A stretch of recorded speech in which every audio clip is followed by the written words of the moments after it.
मैं आपसे विनती करती हूँ महारानी, मुझे बता दीजिए मेरा पुत्र कहाँ है, उसे मुझसे मत छीनिए। ये क्या कह रही है तू? मुझे कैसे ज्ञात होगा कि गरुड़ कहाँ है?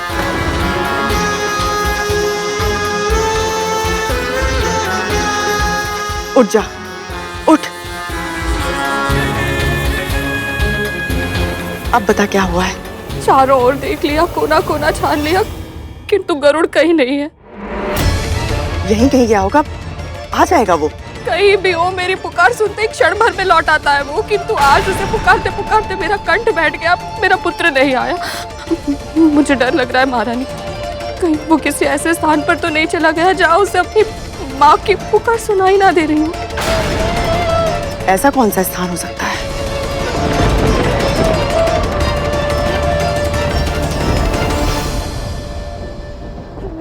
कहीं ये मुझसे कुछ छुपा तो नहीं रही?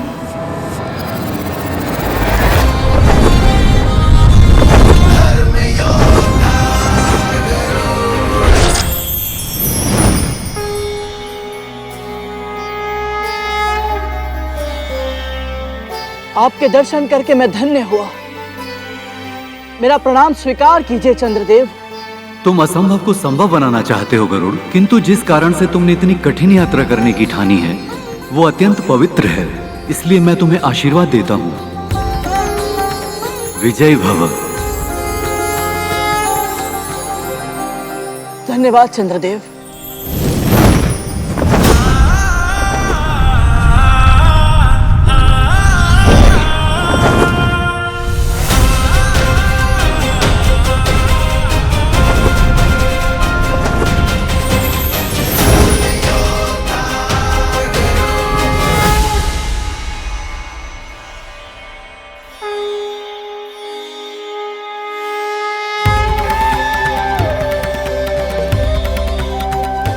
अंधकार को समूल नष्ट करने वाले, प्राणियों में शुभ और मंगल की भावना का संचार करने वाले भगवान श्री सूर्यदेव को मेरा प्रणाम।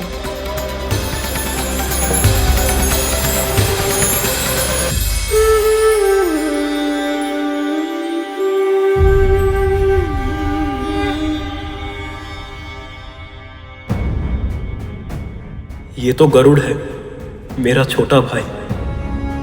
कौन है ये जो सूर्यदेव के रथ का संचालन कर रहे हैं? ये मुझे देखकर इतने भावुक क्यों हो गए और मुझे इनसे एक विचित्र सा जुड़ाव क्यों अनुभव हो रहा है?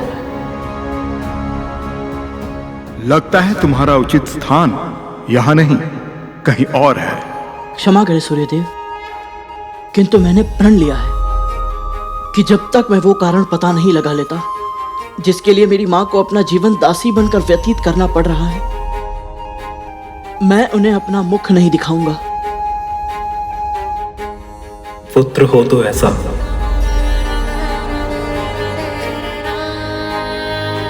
तुम्हारी भावना, इच्छा शक्ति, शारीरिक बल अद्भुत है गरुड़, और मेरा आशीर्वाद सदैव तुम्हारे साथ है। विजयी भव।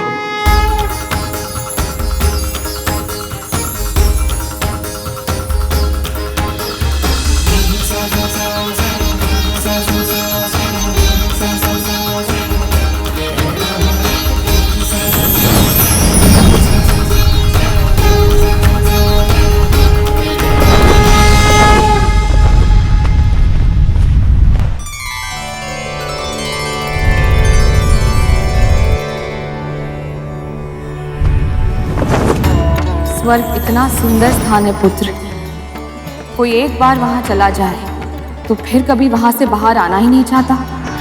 एक विराट वृक्ष भी है वहां, कल्प वृक्ष। यदि कोई सच्चे हृदय से कुछ भी मांगे तो उसकी इच्छा अवश्य पूर्ण होती है।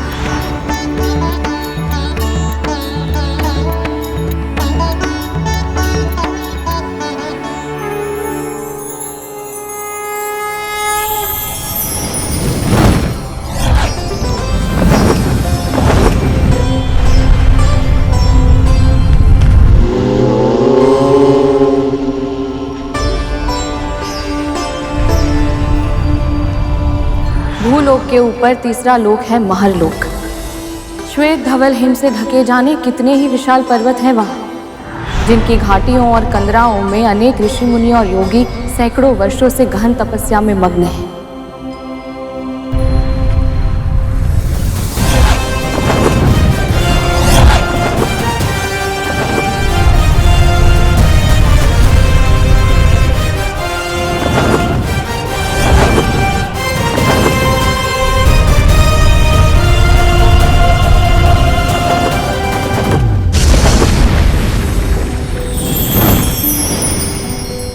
जनलोक पितामह ब्रह्मा के सबसे बड़े पुत्रों सनक, सनातन, सनंदन और सनत कुमार का निवास स्थान है। ना इन्हें कोई भौतिक कामना है, ना ही आध्यात्मिक इच्छा। ये चारों भाई एक साथ उदासीन भाव से संपूर्ण ब्रह्मांड में विचरण करते हैं। केवल दो ही लक्ष्य हैं इनके, भगवान विष्णु की भक्ति और ज्ञान का दान। आप सभी कुमारों को मेरा सादर प्रणाम। वैकुंठ में बिना अनुमति के प्रवेश करना असंभव है। तुम्हें द्वार पर ही रोक दिया जाएगा। पांचों इंद्रियों पर नियंत्रण खो बैठोगे तुम और पृथ्वी पर वापस फेंक दिए जाओगे। और नीचे गिरते समय तुम्हारा वेग इतना अधिक होगा कि तुम संभल नहीं पाओगे। तुम मारे जाओगे गरुड़। लौट जाओ, लौट जाओ। तेरे पुत्र पर तेरा नियंत्रण नहीं है और तू मेरे पुत्रों पर आरोप लगा रही है। मेरा वो आशय नहीं है महारानी। मैंने तो बस राजकुमारों को ये बात करते हुए सुना था कि गरुड़ के सामने उनके मुख से सत्य निकलने वाला था। सही सही बता, क्या शब्द सुने थे तूने? संकट को तो आप दोनों ने भी आमंत्रित कर लिया था। यदि तक्षक भैया और कालिया भैया समय पर आपको नहीं रोकते तो आप तो गरुड़ के सामने सारा सच उगल देते।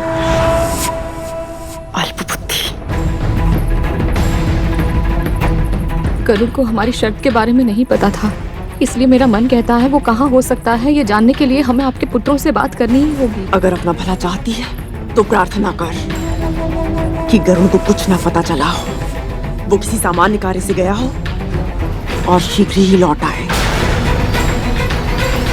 कहाँ है तू गरुड़?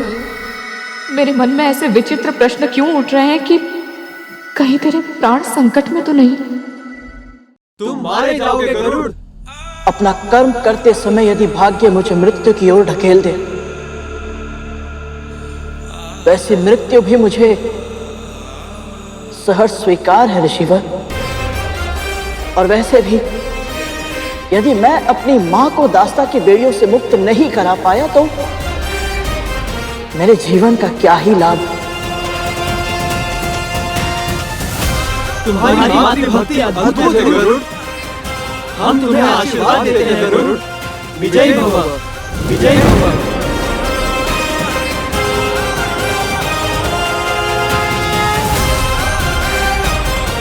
धन्यवाद।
ये सुनहरी आभा तुझे तेरे पिता से ही मिली है। उनके बारे में और बताइए ना। परम पिता ब्रह्मा के मानस पुत्र हुए महर्षि मरीचि और उनके पुत्र हुए तेरे पिता ऋषि गणों में श्रेष्ठ प्रजापति कश्यप। उन्होंने अपने कुल के विस्तार के लिए देव, दानव, पशु, पक्षी, वृक्ष, कीट आदि की रचना की। समस्त संसार में जो कुछ भी चेतन है, जो एक, दो या अनेक पैरों पर चलता, तैरता या उड़ता है, उन सब का अस्तित्व तेरे पिता की तप शक्ति से ही संभव हुआ है। वो सदा परम ब्रह्म में रहते हैं, इसलिए उन्हें सत्यलोक में एक विशेष स्थान प्राप्त हुआ है। पिताजी,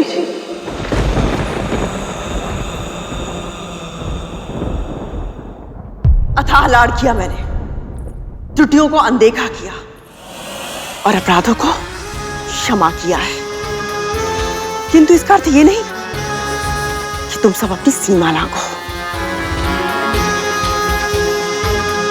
इस महल के कुछ नियम हैं और उन सब नियमों का पालन तुम सबको करना पड़ेगा,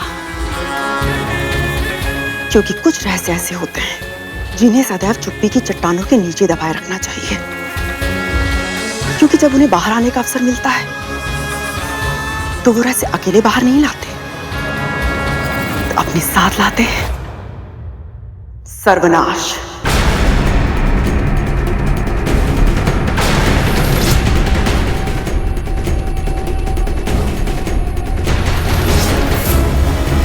आपके पुत्रों को बड़ी से बड़ी चट्टानों के नीचे रेंग कर अपने शिकार को दबोचने का अभ्यास है मां। उन चट्टानों को पलटना हमारा स्वभाव नहीं है, ये आप जानती हैं। तक्षक भैया सत्य कह रहे हैं मां, हमने कोई नियम नहीं तोड़ा है और ना ही कोई रहस्य उजागर किया है। अवश्य इस दासी ने आपके कान भरे हैं हमारे विरुद्ध। केवल इतना बता दीजिए राजकुमार कि आज जब आप सब खेल रहे थे तो वहां क्या हुआ था?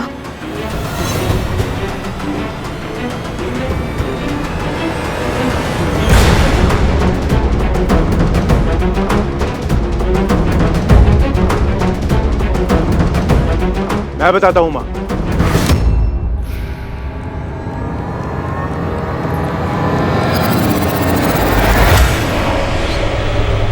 वो दासी पुत्र हमसे मित्रता करने का प्रयास कर रहा था मां। खेलते खेलते गेंद मानक पर्वत की मायावी मणियों में फंस गई और हमारे आदेश के बिना ही वो गरुड़ उसे ले आया और कहने लगा कि उसे हम बड़े भाइयों की सेवा करनी है, परंतु हमने उसकी चाटुकारिता पे ध्यान नहीं दिया मां और कह दिया कि हमसे संबंध बढ़ाने का प्रयास ना करे वो, है ना? भैया सत्य कह रहे हैं माँ। हाँ माँ, भैया सत्य कह रहे हैं। हाँ माँ सत्य कह रहे हैं।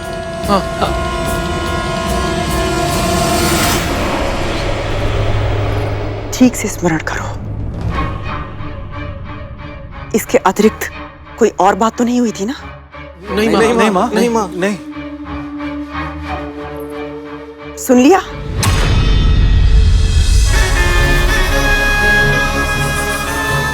अब तो तुझे विश्वास हो गया ना कि तेरे पुत्र के लुप्त होने का कारण मेरे पुत्र नहीं है।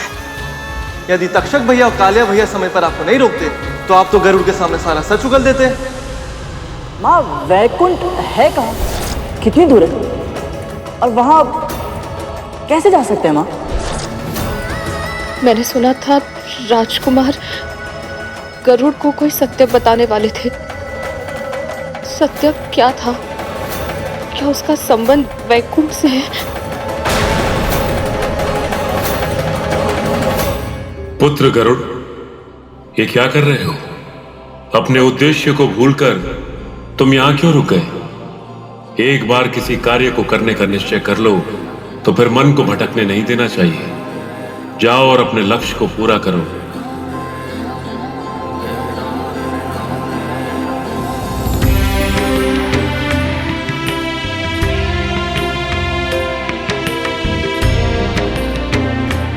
मैंने आज तक माँ का त्याग देखा था, आज आपकी तपस्या भी देख ली। अब मेरा निश्चय और भी दृढ़ हो गया है। मैं ऐसा पुत्र बनूंगा जिस पर आप दोनों को गर्व होगा।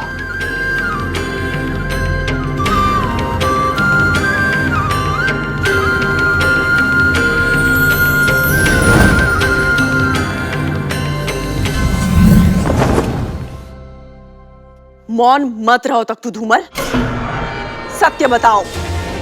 माँ, वो वहाँ बड़े भैया की बात चली थी तो हमारे मुख से शेषनाग भैया का नाम निकलने वाला था माँ, पर नहीं निकला। पर गरुड़ को कुछ भी पता नहीं चला था। हाँ, और फिर यहाँ वापस आकर इसी कक्ष में इसी झूले पे बैठ के तक्षक भैया ने हमें चेतावनी दी थी कि फिर कभी गरुड़ के सामने शेष भैया का नाम ना ले। शेषनाग भैया की चर्चा गरुड़ के सामने फिर से कभी नहीं होनी चाहिए। मूर्ख हो तुम सब। इस महल के ऊपर बैठकर उसने सब कुछ सुन लिया और तुम लोगों को अंदेशा तक नहीं हुआ।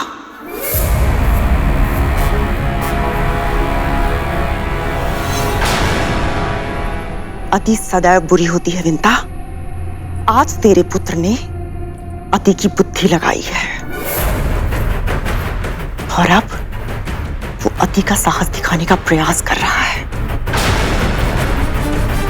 उसे क्या लगता है शेषनाग से सत्य निकलवाना इतना आसान है? मिलना तो दूर, वो वैकुंठ के द्वार तक नहीं पहुंच पाएगा।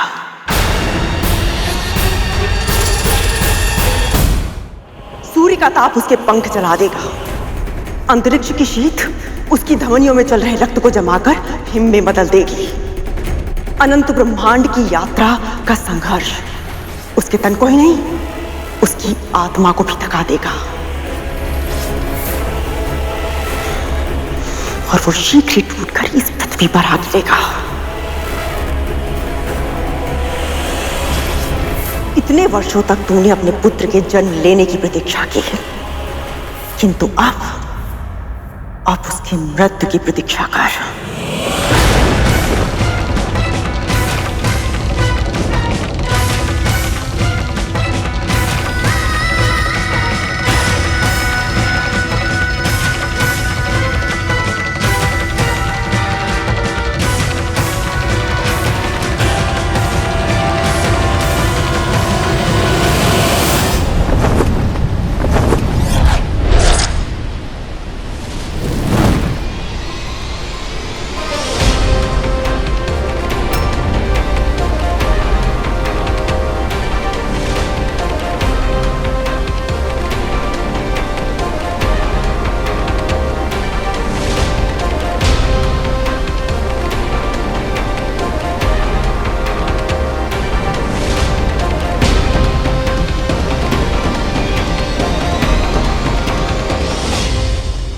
विरजा नदी उल्टी बहती है, वही वैकुंठ से पहले अंतिम अवरोध है।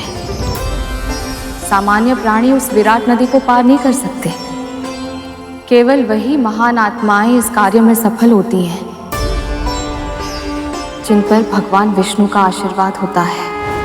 और यदि कोई उनकी इच्छा के विरुद्ध वैकुंठ पहुंचने का प्रयास करता है तो विरजा नदी उसे स्वयं में समाहित कर उसके प्राण हर लेती है।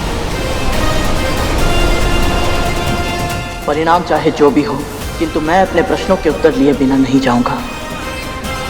मां की स्वतंत्रता मेरे प्राणों से अधिक मूल्यवान है।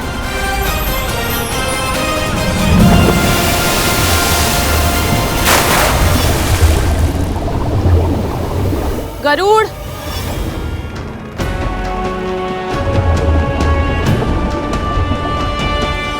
गरुड़, गरुड़ मुझे छोड़कर नहीं जा सकता। मेरा पुत्र तो मेरे मन की बात बिना कहे ही जान जाता है, तो वो मुझे छोड़कर कैसे जा सकता है? गरुड़, पुत्र कहाँ है तू?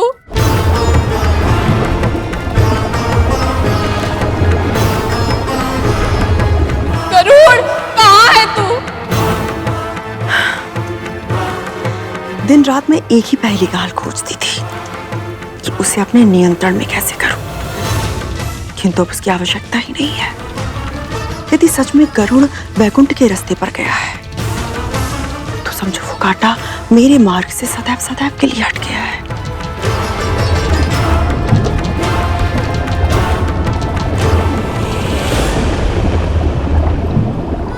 क्या मेरे मन की पीड़ा का आभास नहीं हो रहा है तुझे पुत्र? तू जहां भी है लौट कर आजा गरुड़। तेरे बिना मेरा जीवन व्यर्थ है। अपनी माँ की पीड़ा का आभास क्यों नहीं हो रहा है तुझे? क्या मेरी पुकार तेरे हृदय तक नहीं पहुंच रही है गरुड़?